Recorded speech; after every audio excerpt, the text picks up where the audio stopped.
UFC Freedom 250 is going down this weekend live at the White House, and I'm gonna be giving my live predictions starting from the first fight of the night, going all the way to the main event. First fight of the night is Diego Lopes versus Steve Garcia. Now, Diego Lopes is one of my favorite fighters. You know, the Israeli killer with what happened with John Silva. Now he will be taking on Steve Garcia, Charlie Kirk's best friend. Who do I have winning this fight? I think probably Diego Lopes will take this fight. What do I think Diego Lopes does much better? I think Diego Lopes has much better boxing in terms of the outside and the inside. Steve Garcia is mainly a one-punch power guy. You know, he's got some good wins in the past, but nothing too really noteworthy. Obviously, Diego Lopes has a lot of good wins. He's fought the best in the world, and he's only lost to the best of the world. He's lost to Volk twice. He's lost to Evloev just once, but I mean, we could have went either way. He obviously knocked out Gene Silva, so I think Diego Lopes does do better. I mean, he has a tough chin, so I mean that might get tested. Steve Garcia does have a good amount of pop, but I think Diego Lopes is just, you know, there's like levels to this division, and I think Diego Lopes is on another level compared to Steve Garcia. Now, is Steve Garcia bad? Not by any means, but he did beat Melquizael Costa, and I mean, we saw what happened with Arnold Allen against him. So, yeah, I'm not super sold on Steve Garcia right now. I think Diego Lopes is a much cleaner, more technical fighter. He might even take it to the ground, and I think Diego Lopes would really shine if he took it to the ground, because Steve Garcia really hasn't shown us anything too impressive on the ground. I mean, Diego Lopes is a phenomenal ground game. I mean, he's almost submitted a lot of guys. Evloev, he almost submitted, so it's pretty much like his biggest thing. But I think Diego Lopes is a much cleaner, much faster, much more technical, much grittier, tougher opponent. And he also has that higher level experience guy. He's fought, obviously, the best of the best. So give me Diego Lopes by round 3 KO. I think round 3 KO is going to be it. I think that's going to be the result. So, yeah. I mean, we're obviously going to be rooting for Diego Lopes. Sucks that his music, his walkout music did get banned, but you live and you learn, you know. Yeah. Next fight. Bo Nickel takes on Kyle Dawkins. I don't know how this guy snuck on the White House, but he did. Bo Nickel sneaks onto another big card. First it was UFC 300. Now this.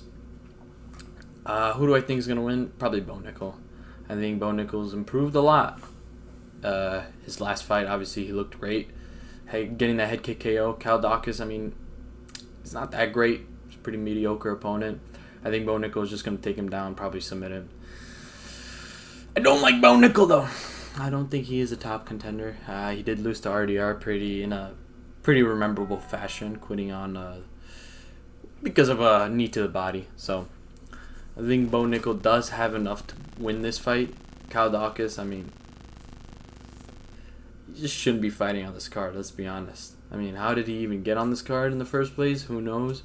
But I think Bo Nickel's going to be able to he's just going to use the power of MAGA, and he's probably going to get it done. Both guys are MAGA guys, but you know, one of Trump's favorite fighters, Bo Nickel. You know, Bo Nickel, he's got to be on the card. Bo Nickel. Yeah, I think Bo Nickel is just a little bit better. Probably going to take him down, submit him. Probably second round submission. I give it. I don't think it's going to be super competitive. Yeah, I think this is just the UFC's way of just building up another fighter. You know, giving another guy to promote, American guy. Obviously, Bo Nickel's a big star in the U.S., so got that wrestling pedigree. So give me Bo Nickel's second round submission, I believe. Yeah. Not too much to talk about with this fight. We move on to the next one. Mauricio Hufi versus Michael Chandler. Chandler's getting sacrificed again. I'm sorry. Michael Chandler, I mean, he's gotten beat by... I mean, he's just like a ran-through girl, you know. 40 years of age. He's gotten beat by Patty the Fatty. He's obviously gotten beat by Dustin Poirier. I mean, every single top guy Michael Chandler goes against is just KO, KO, KO, KO. He KO Dan Hooker, but I mean, it's Dan Hooker we're talking about. We're not talking about Arman Tsarukyan, you know. So I think this matchup against Mauricio Hoofy, it's probably going to be an easy win for Hoofy. I think it's probably going to be like second round knockout. I mean, Hoofy's just super clean. He obviously knocked off Fiziev in the last matchup very easily. Hoofy's just a really technical guy. I don't think Chandler's going to use his grappling that much. He never really has used it.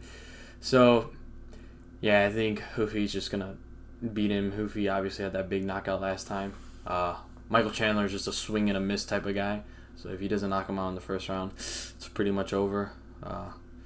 Yeah, but, I mean, you can't really pick Chandler. His two best wins are Tony Ferguson and Dan Hooker in the UFC. So it's really tough to pick on a guy who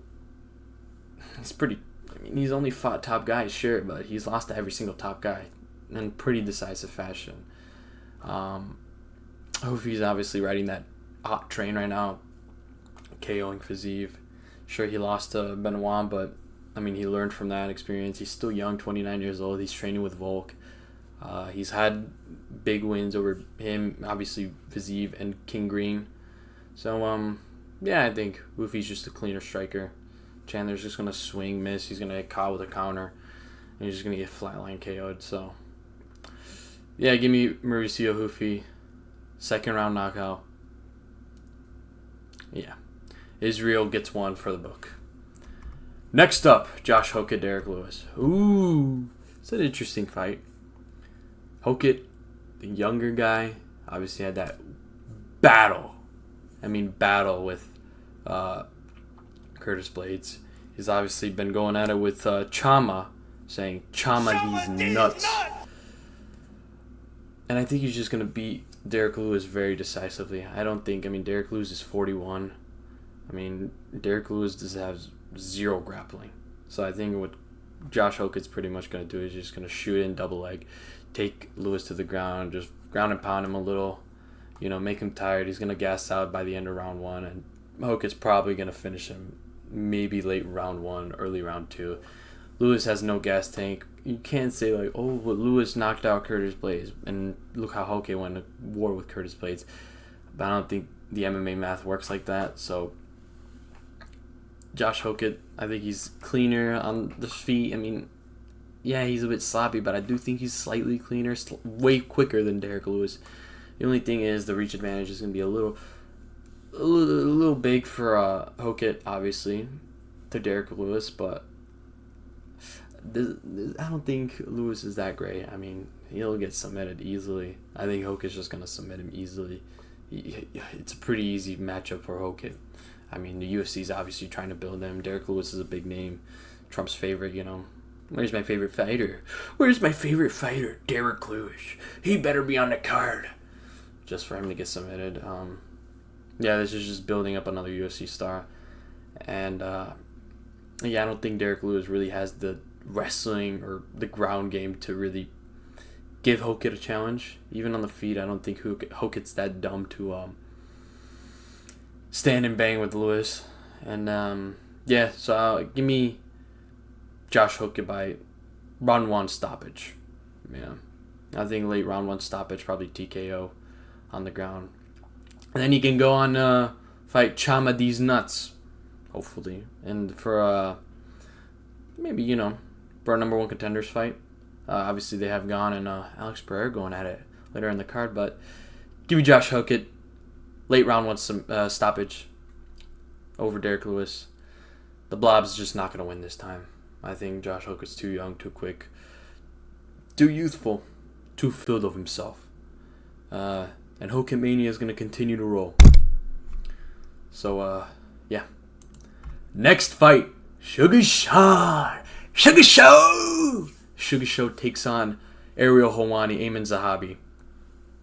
I think Sugar's going to win. Sugar's probably going to knock him out second round.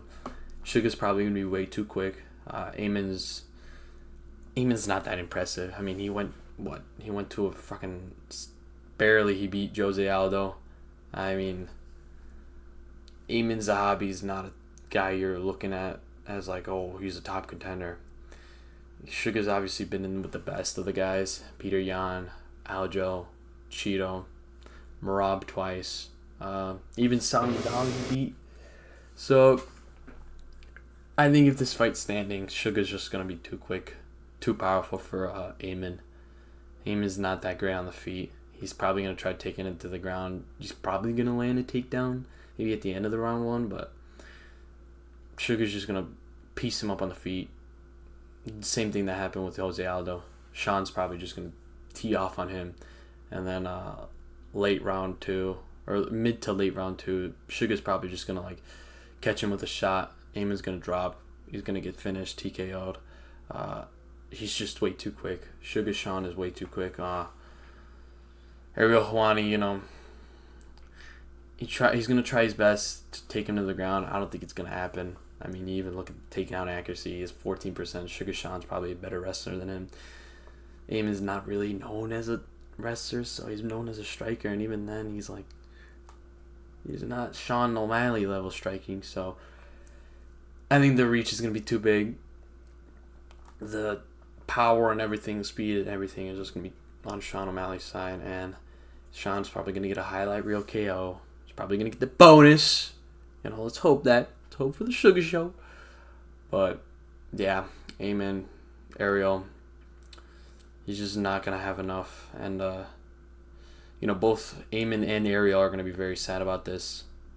Dana White's going to be thrilled to see the Sugar Show get another win. And they're probably going to give him a match over Marab because, you know, he's more marketable, and they're going to give Peter Yan versus Sean O'Malley too. Marab's right now out in Vegas, you know, on his little couch scooter going on the streets. But, yeah, I think speed, youth, power, everything's on Sean's side. So give me Sean O'Malley, round 2 KO. Yeah, not really a challenge for Sugar Show. It's a really stylistically favorable matchup for him. Yeah. We move on to the next fight. Ooh. The co-main event of the evening. Alex Pereira versus Cyril Gane. Now, Alex Pereira is moving up for his 3rd division belt against a very tough opponent. Cyril Gane is a very good guy, a fighter. He is going to have a reach disadvantage. The only guys he had a reach disadvantage against are, I think, Israel Adesanya, now gone. So I think Pereira is it's gonna be a hard fight for Pereira. I don't think it's gonna be an easy fight. I think it's probably gonna be whoever gasses out first. I think the low kicks are gonna be a huge factor for Pereira and Gane. Obviously, Pereira has had kickboxing experience. I think people are underestimating that. Saying, oh, Pereira's never felt a guy with that much power in his kicks. People are underestimating how hard kickboxers kick. So I think Pereira's going to be fine, but I think Gane's just going to have to deal with the fluidity of Pereira striking. It's very unorthodox. The only way I think Pereira loses this is if he just lets his chin go a little too high in the air and he gets countered by Gane. Izzy did that really well. And even Magomed Ankalaev did that really well in the second round when he caught him. So I think that's the way that Gane does beat Pereira. Do I think Gane's going to wrestle? He might try to wrestle because he might be super scared of Alex on the feet. I would wrestle if I were Gane. He is a better wrestler than Pereira, but he's not like super good. You know, he's not some fucking Olympic or like college D1 All-American wrestler. He's a decent wrestler, fine for a heavyweight. But obviously he was doing good against Tom Aspinall. But I think Pereira, if it stays standing, which I do believe it is, I think Pereira's going to clip him. I think he might just overwhelm him with just power. So if I were to have to pick it, I would be in the later rounds. I don't think they're going to gas out too quickly. The size difference, I don't think it's going to be too big. Pereira is a pretty big guy, but it might be a little big. I don't think Pereira's going to have that knockout power that people talk about.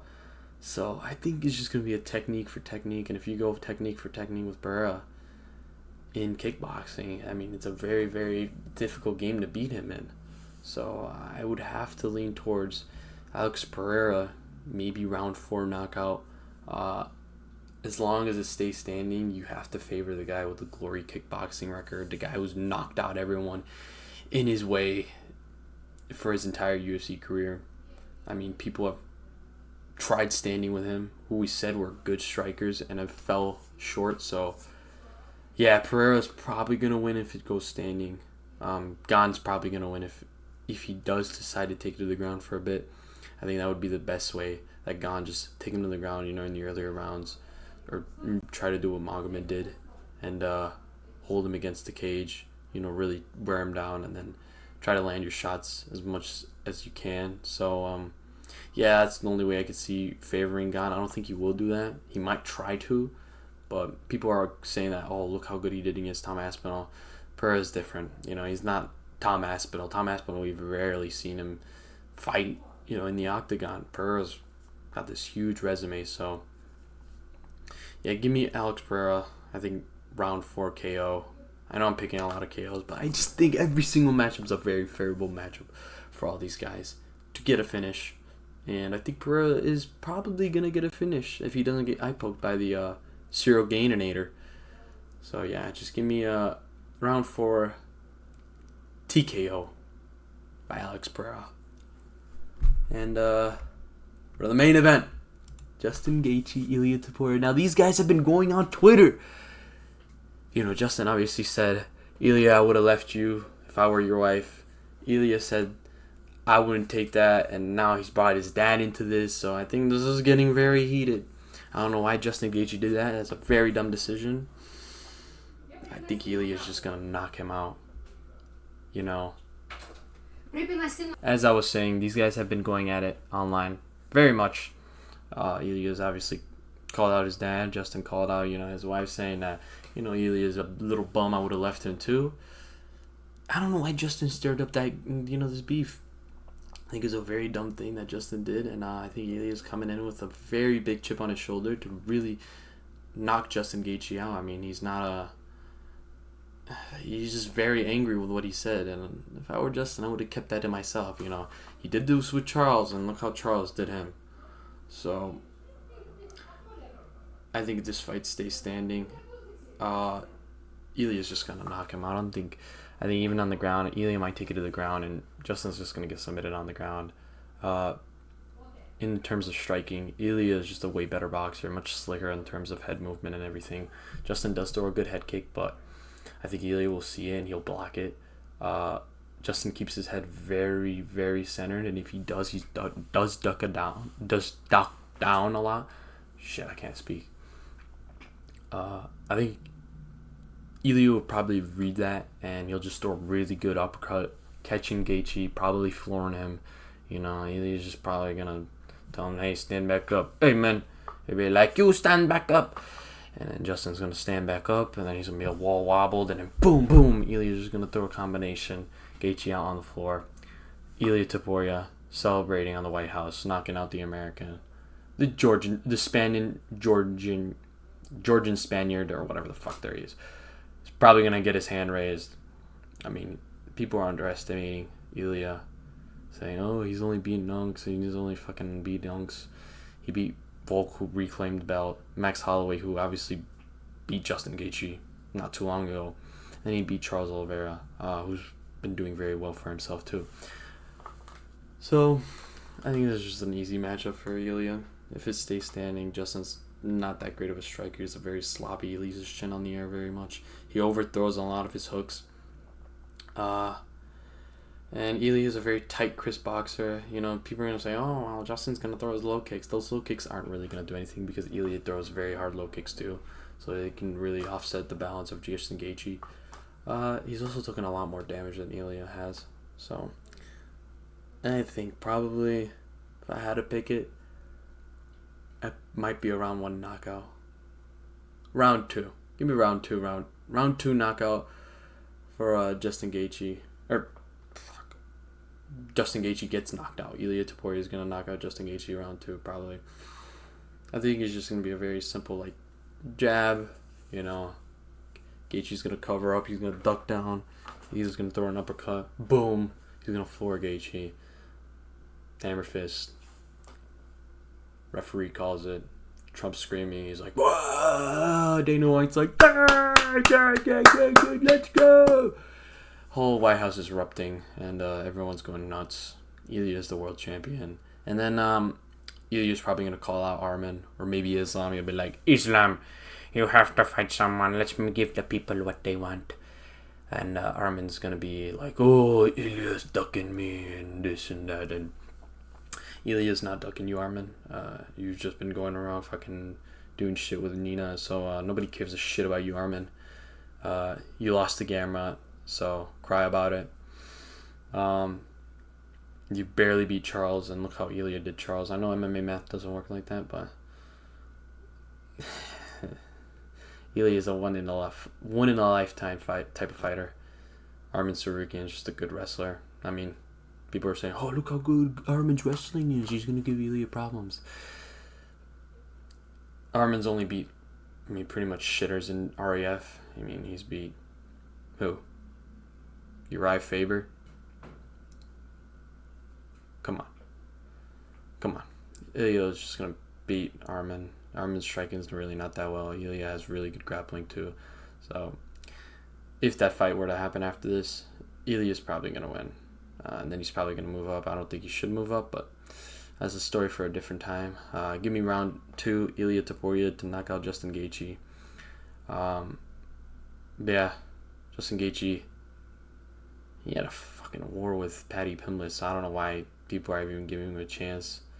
Ilya would have slumped Paddy in the first round without a doubt. Not even a question. Yeah, so I think Paddy dodged the bullet. So, yeah, those are my predictions for the UFC Freedom 250 White House card. Yeah, if you guys enjoyed it, make sure you leave a like, subscribe to the YouTube, follow my Twitch. It's the same as my username, TikTok, whatever you want.